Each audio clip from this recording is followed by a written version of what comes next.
आप देख रहे हैं फियर 99। तो चलिए दोस्तों, बढ़ते हैं आज की कहानी की ओर। यह कहानी एक सत्य घटना पर आधारित है। इस कहानी का मुख्य पात्र विजय है। उसकी दूर की नज़र हल्की भर कमजोर थी।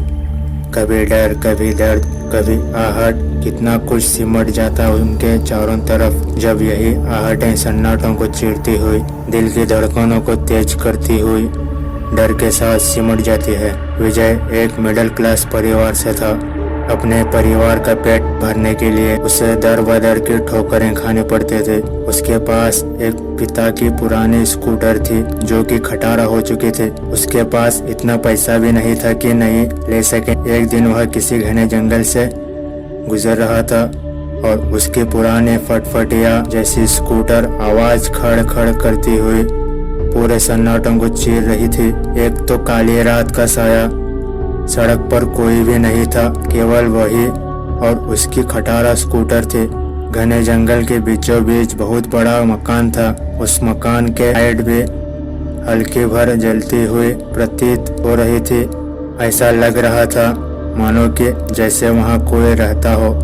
रात के लगभग 3-3:30 बज चुके थे। उसकी स्कूटर उसी मकान के सामने आकर खराब हो गई। वह मकान महल जितना ही बड़ा था, जंगल के थोड़े अंदर जाकर था, जो कि थोड़ी दूर से दिखाई दे रहा था। लेकिन विजय को अंदर जाते हुए डर लग रहा था। इस समय मदद के लिए कोई भी आसपास दिखाई नहीं दे रहा था। उसके अंदर डर था और उसके दिल की धड़कनों की आवाज बाहर तक सुनाई दे रही थी। वह काफी देर तक उसी सड़क पर खड़ा रहा, शायद इस उम्मीद से कि उसे कोई मदद मिल जाती। लगभग 15 मिनट तक वह वही खड़ा रहा, लेकिन उसने उस मकान की तरफ पीठ कर रखी थी। काफी देर खड़े रहने के बाद उसने उस मकान की तरफ मुड़कर देखा तो वह हैरान हो गया। उसे उस मकान की छत के ऊपर की दीवार पर कोई चलता हुआ दिखाई दिया। वह 1 मिनट के लिए डर गया कि इस समय कौन हो सकता है। एक तो वह जंगल बियाबान में रह रहा है और छत की ऊपरी दीवार के ऊपर चढ़ रहा है। क्या उसे गिरने का डर नहीं है? उसने अपना चश्मा निकाला और अपनी आंख पर लगाया और जब गौर से देखा तो वह एक काला साया था जो चांद की रोशनी में और भी डरावना लग रहा था। एक तो अंधेरा बहुत था, दूसरा चांद की रोशनी और वो साया। जैसे जैसे विजय और भी गौर से उसे देखने लगा, वैसे वैसे मानो वह साया भी उसकी ओर देख रहा हो। डर के मारे जैसे तैसे अपनी उस खटारा स्कूटर लेकर भागने लगा। उसे लग रहा था मानो कि जैसे कोई उसका पीछा कर रहा हो। एक इसका स्कूटर नहीं चल रहा था तो दूसरा पसीने से लथपथ होकर वह स्कूटर को पकड़कर भागने लगा। उसने वह भयानक साया देखा। विजय कामयाब हो जाता है उस घने जंगल से बाहर निकलने में। जैसे तैसे अपने शहर, अपने घर वापस आ जाता है। अपनी पत्नी, अपने बच्चों से मिलता है। जब वह आराम करने लगता है तो वह अपने साथ हुए जंगल में हादसे को याद करता है। थोड़ी देर आराम करने के बाद वह अपने दिनचर्या के अनुसार अपने सारे अधूरे काम करने के लिए जाता है और रात को घर आता है। बच्चों के सो जाने के बाद वह अपनी पत्नी को जंगल में हुए हादसे के बारे में बताता है। उसकी पत्नी को उसकी किसी भी बात पर विश्वास ही नहीं होता। वह अपने पति से कहती है, आपकी दूर की नज़र कमजोर है, शायद इसलिए आपको कोई भ्रम हुआ होगा।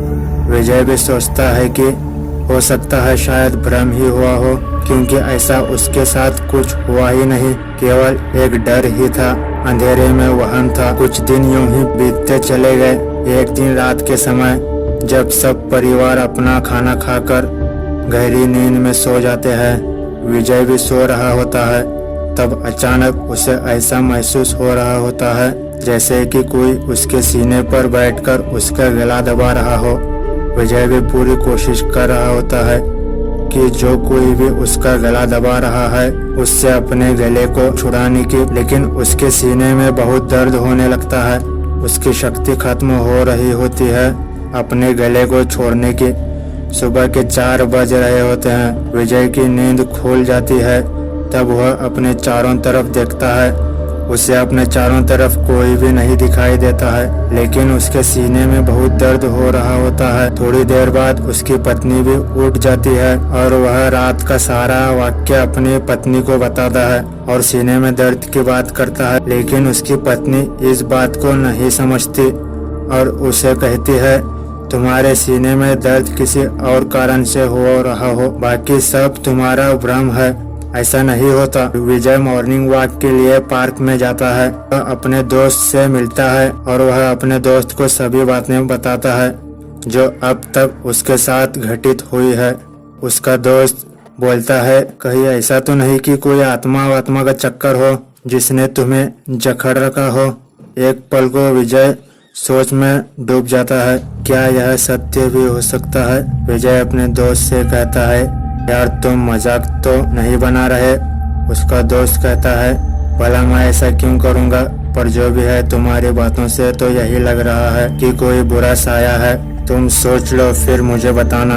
अपने मन के अंदर के सभी वाद विवाद को भुलाकर विजय घर जाता है। तो दोस्तों मेरे चैनल को सब्सक्राइब करना और बेल आइकन को प्रेस करना ताकि मेरी हर नई वीडियो की नोटिफिकेशन आपको मिलती रहे और अच्छे कहानियाँ आपको सुनने को मिलते रहे।